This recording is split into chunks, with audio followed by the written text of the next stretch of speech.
নমস্কার বন্ধুরা, welcome to my channel SB explorer. তো বন্ধুরা, সকলকে জানাই শুভ সকাল। তো যারা চ্যানেলে প্রথমবার এসেছো অবশ্যই সকলে একটা করে সাবস্ক্রাইব করে দিয়ে আমাদের সাথে যুক্ত হয়ে যেও। সাবস্ক্রাইব করা যেহেতু একদমই ফ্রি, তাই অবশ্যই সকলে একটা করে সাবস্ক্রাইব করে দিও।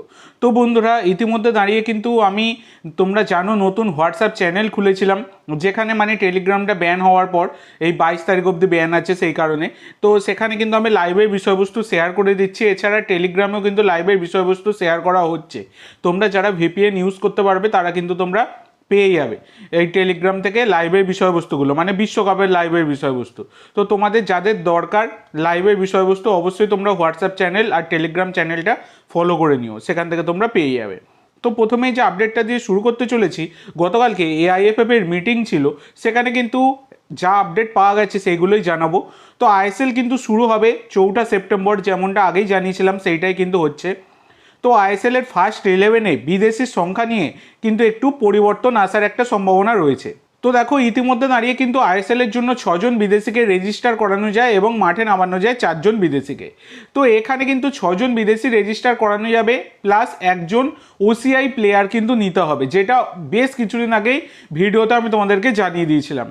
তো এইটা নিয়ে কিন্তু অনেকদিন আগেই মিটিং হয়েছিল, যখন কেন্দ্রীয় ক্রীড়ামন্ত্রীর সাথে বৈঠক হয়েছিল, তখনই কিন্তু এই ওসিআই প্লেয়ার নিয়ে একটা সিদ্ধান্ত আসছিল, সেই ব্যাপারটা আমি তোমাদেরকে জানিয়েছিলাম। তো সেক্ষেত্রে 3 জন ফরেন প্লেয়ারকে মাঠে খেলানো যাবে এবং তার সাথে একজন ওসিআই প্লেয়ার। মানে আগে তোমরা দেখেছো যখন এএফসির সময় কিন্তু নিয়ম কী ছিল, 3 জন যে কোনো দেশের বিদেশি হলেই হবে, এই দেশের বলবো না, মানে যে কোনো মহাদেশের আর কি বিদেশি হলেই হবে, একজন এশিয়া মহাদেশের বিদেশি হতে হবে। তো সেই রকমই কিন্তু এবারে নতুন নিয়ম চালু করতে চাইছে এআইএফএফ। 3 জন যে কোনো দেশের বিদেশি হতে পারে, কিন্তু একজন ওসিআই প্লেয়ার রাখতে হবে। আর এইদিকে কিন্তু একজন ভারতীয় স্ট্রাইকারকে মাঠে 90 মিনিট খেলাতেই হবে, এই রকম কিন্তু রুল বের করেছে এআইএফএফ, যেটা নিয়ে ক্লাবগুলো কিন্তু মানে তারা কিন্তু একদমই বলতে গেলে রাজি নয়। যেমনটা জানা যাচ্ছে, এই যে 3 জন ফরেন প্লেয়ার একজন ওসিআই প্লেয়ার মাঠে খেলাতে হবে, এই রুলগুলো নিয়ে কিন্তু ক্লাবগুলো এখনও সম্মতি দেয়নি। আর এইদিকে ভারতীয় স্ট্রাইকার 90 মিনিট মাঠে খেলাতে হবে, এই বিষয়টা নিয়ে অনেকে কিন্তু রাজি হয়নি। তো দেখো, ক্লাবগুলোর যা দাবি, ভারতের বর্তমানে যা স্ট্রাইকারের অবস্থা, তাতে 90 মিনিট খেলানো যায় না, আরও টাইমটা কমাতে হবে, এই রকমই কিন্তু একটা মানে দ্বন্দ্ব চলছে। তো দেখা যাক কী হয়।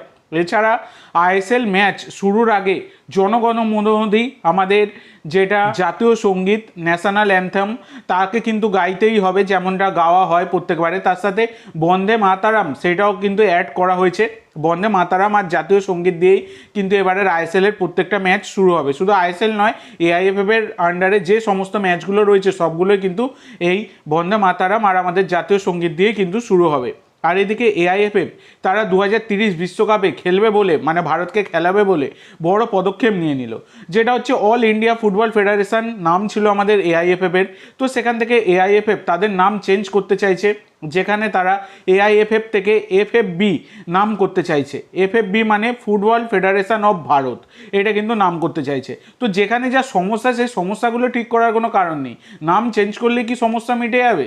তো কি বলবো, আর 2030-এ বিশ্বকাপ খেলবে তাই নাম চেঞ্জ করছে। যাই হোক, এর পরবর্তী যে আপডেটটা তোমাদের সাথে শেয়ার করতে চলেছি, সেটা হচ্ছে পাঞ্জাব এফসির গোলকিপার আর্শদীপ সিংকে নিয়ে।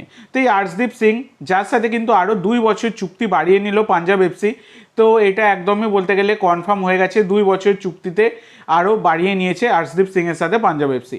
এরপর লাস্ট আপডেট, তো আইএসএলের এবারে চ্যাম্পিয়ন কোচ অস্কার বুজো, তিনি যার ইস্ট বেঙ্গলের সাথে কন্টিনিউ করবেন না, এইটা একদমই কিন্তু কনফার্ম হয়ে গেছে। তো শোনা যাচ্ছে অস্কার বুজোর কাছে ভারত থেকে, আইএসএল থেকে এফসি গোয়ার অফার রয়েছে, আর এইদিকে ইন্দোনেশিয়ার একটি ক্লাবের অফার রয়েছে। তো এবার এটাই দেখার বিষয়, অস্কার বুজো তিনি এফসি গোয়াতে যান নাকি ইন্দোনেশিয়ার ক্লাবে যান, সেটা এখন দেখার বিষয়।